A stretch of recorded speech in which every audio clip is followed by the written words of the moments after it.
सत साहेब जी भैया, वो जो मेरा फ्रेंड है वो है अच्छा, लेकिन वो मेरी बात सुनता नहीं। वो बोलते हैं कि हम घर जैसे रहते हैं, तो इसमें क्या दिक्कत है। हमारा जो नाता है वो नाते से हमने बस सिर्फ शादी नहीं की, इतना ही प्रॉब्लम है। बंदी छोड़ सतगुरु रामपाल जी महाराज जी की जय हो। सतसाई बहन, आपने एक बार पहले भी मुझे कॉल किया था और आपने अपने जीवन से संबंधित कुछ बातें मुझसे शेयर की थी। पहले आपकी शादी हो चुकी थी, बच्चे भी हैं आपके, और उसके बाद आपके पति का देहांत हो गया। इसी बीच आपकी एक पुरुष से मित्रता हो गई और जो भी आपके संबंध रहे हों उनसे। उसके बाद आपको परम पूज्य सतगुरु रामपाल जी महाराज जी का ज्ञान सुनने को मिला। आप जी ने उन्होंने नाम दीक्षा ले ली। अब नाम दीक्षा लेने के बाद आपका जो पुरुष मित्र है वो आप जी को दबाव डालता है शारीरिक संबंध बनाने के लिए, लेकिन आप जी की आत्मा अब उस बात को स्वीकार नहीं करती है। इस विषय में आपने दास से पहले भी बात की थी, आज भी आप उसी के रिगार्डिंग बात कर रही हैं। तो देखिए बहन, हम परम पूज्य सतगुरु रामपाल जी महाराज जी की भक्ति कर रहे हैं, हम उनके भगत हैं। और इस भक्ति मार्ग में जब तक आत्मा पतिव्रता धर्म को प्राप्त नहीं करेगी तब तक वो आत्मा अपने पति को अर्थात अपने परमेश्वर को नहीं भाएगी, अच्छी नहीं लगती।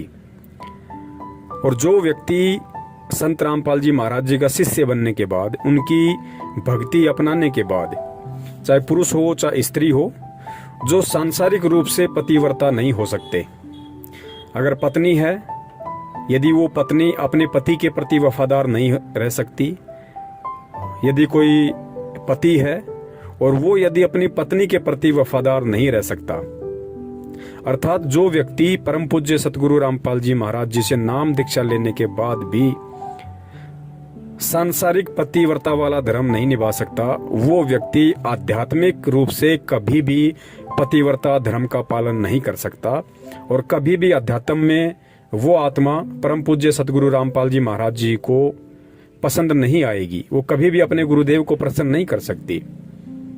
और कहते हैं जिन बातों से गुरु दुख पावे तिन बातों को दूर भगावे। आपकी जिन भी, चाहे वो सांसारिक हो चाहे आध्यात्मिक हो, किसी भी प्रकार के वो कर्म कुकर्म हो जो आपके गुरुदेव को पसंद नहीं है, यदि फिर भी आप उनको करते हो तो आपका गुरु आपसे कभी भी खुश नहीं होगा, कभी भी प्रसन्न नहीं होगा। तो बहन, आपने अपने पुरुष मित्र को ये बात अच्छे से समझा देनी चाहिए और उन्हें बता देना चाहिए कि गलतियां सबसे होती हैं जब तक अनजान थे। अज्ञानता में चाहे पुरुष हो चाहे स्त्री हो, लाख गलतियां कर देते हैं। मुझ पवन दास की भी नाम दीक्षा लेने से पहले यही स्थिति थी, ऐसी कोई बड़ी बात नहीं है बहन। मैं कभी भी अपने अवगुणों को छुपाता नहीं हूं। मेरी शादी हो गई थी, शादी होने के बाद भी मैंने अनेकों औरतों से मित्रता की। आप जी समझ सकती हैं, मित्रता होने के बाद खाली वो मित्रता तक ही सीमित नहीं रहती है बात। तो बहन, गलतियां किससे नहीं होती।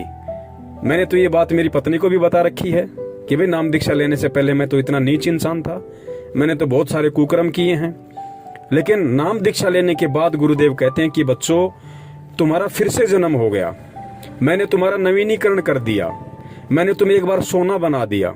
अब तुम रांग बनने की कोशिश मत करना, तुम तांबा या पीतल बनने की कोशिश मत करना, वरना उसके बाद मैं तुम्हें सोना नहीं बना पाऊंगा।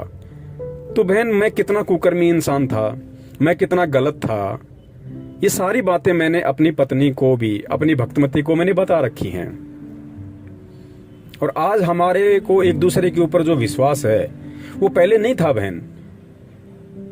तो गलतियां सबसे होती हैं बहन, लेकिन भगवान मिल गया, भगवान ने हमें जानकारी करवा दी, हमें ज्ञान दे दिया, हमें इस मानव जन्म का जो लक्ष्य है, जो टारगेट है, हमें वो बतला दिया। हमें उस दिशा की तरफ आगे बढ़ने के लिए एक रास्ता दे दिया, इशारा दे दिया। अब बहन हमने उन पुराने कुकर्मों में नहीं धंसना है। अब यदि हम वो गलती करेंगे, क्योंकि परमेश्वर ने नाम दीक्षा देते ही ये वचन दे दिया कि बेटा धीरे धीरे धीरे धीरे मैं तेरे सारे वो कुकर्म, तेरे सारे अपराध, तेरे सारे पाप कर्म क्षमा कर दूंगा। जैसी तू भक्ति करेगा उस हिसाब से मैं धीरे धीरे तेरे पिछले इतिहास के सारे कुकर्म के जो काले पन्ने हैं मैं उनको साफ कर दूंगा, बशर्ते तू ये नाम दीक्षा लेने के बाद, ये ज्ञान लेने के बाद आगे किसी भी प्रकार का वो कुकर्म ना करे। तो बहन हम ऐसी गलती अब क्यों करेंगे? जो कर्म हमारे प्रयत्नों से असंख्यों जन्म नहीं कट सकते थे, वो पाप कर्म परमात्मा ने नाम दीक्षा देते ही हमें आश्वासन दे दिया, विश्वास दिला दिया कि बेटा धीरे धीरे करके मैं तेरे सारे पाप कर्मों को काट दूंगा। अब तू आगे अपनी भक्ति कर और मेरी मर्यादाओं में रह।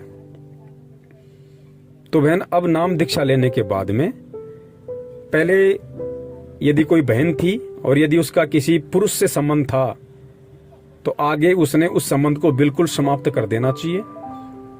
और यदि कोई पुरुष था, उसका यदि किसी स्त्री से कोई संबंध था तो उसको अब वो संबंध बिल्कुल समाप्त कर देना चाहिए। उन्हें समझा देना चाहिए अच्छे से, प्यार से, और एक भाई बहन का रिश्ता कायम कर लेना चाहिए। अगर सामने वाला समझदार होगा तो उस चीज को एक्सेप्ट कर लेगा। अगर नहीं करता है तो हमने उसका किसी भी क्रिया में, उसका किसी भी बात में, किसी भी प्रकार से कोई भी समर्थन नहीं करना है। और अगर ज्यादा जोर जबरदस्ती करता है तो उसके लिए आप जी कानून का सहारा ले सकती हैं। तो अब हम सतगुरु की शरण में हैं और सतगुरु की शरण में आने के बाद में अब हमने बिल्कुल भी गंदगी में पांव नहीं देना है। तभी हमारा परमात्मा प्रसन्न होगा, तभी हम इस भक्ति मार्ग में कुछ हासिल कर पाएंगे, कुछ प्राप्त कर पाएंगे।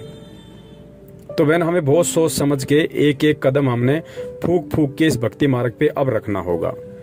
और जाने अनजाने में यदि मन में ऐसा कोई दोष उत्पन्न हो जाता है, ऐसे कोई भाव आ जाते हैं, क्योंकि हम काल के लोक में रहते हैं, पांचों विकार यहाँ सबके अंदर हैं। और गुरुदेव कहते हैं कि बच्चों ये पांचों विकार कभी भी नष्ट नहीं होंगे, ये डाइल्यूट हो जाएंगे, निष्क्रिय हो जाएंगे, वो भी ये भक्ति करते रहने से। तो ऐसा यदि किसी विकार के दबाव के चलते मन में ऐसे कोई दोष आ जाते हैं तो उसके लिए हम जो भी जाने अनजाने की गलती होती है हम परमात्मा से क्षमा याचना करें और आगे से कोशिश करें कि दोबारा से हमारे अंदर वो भाव ना उत्पन्न हो। तो बहन अब आपने किसी भी प्रकार से आपके पुरुष मित्र को सहयोग नहीं करना है, आप उन्हें अच्छे से समझा दीजिएगा।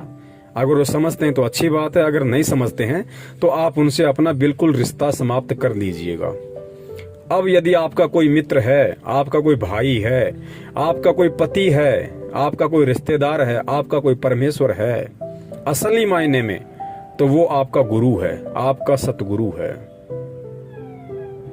और यदि उसके बाद भी वो नहीं मानते हैं, आपको किसी भी प्रकार से दबाव देते हैं, फोर्स करते हैं, डराने की कोशिश करते हैं, तो बहन आप निर्भय होके और अपने गुरु पे विश्वास रख के आप जी कानून का सहारा ले सकती हैं।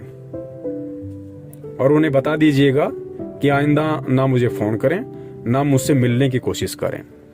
तो जरूर परमात्मा हमारे साथ में है, क्योंकि बहन जब हम परमेश्वर के आश्रित होकर और किसी भी प्रकार की जो गंदी सोच है, गंदी इच्छाएं हैं, कुकर्म हैं, जब हम उनको त्यागने की सोच लेते हैं तो परमात्मा उसी क्षण हमारे साथ हो जाता है।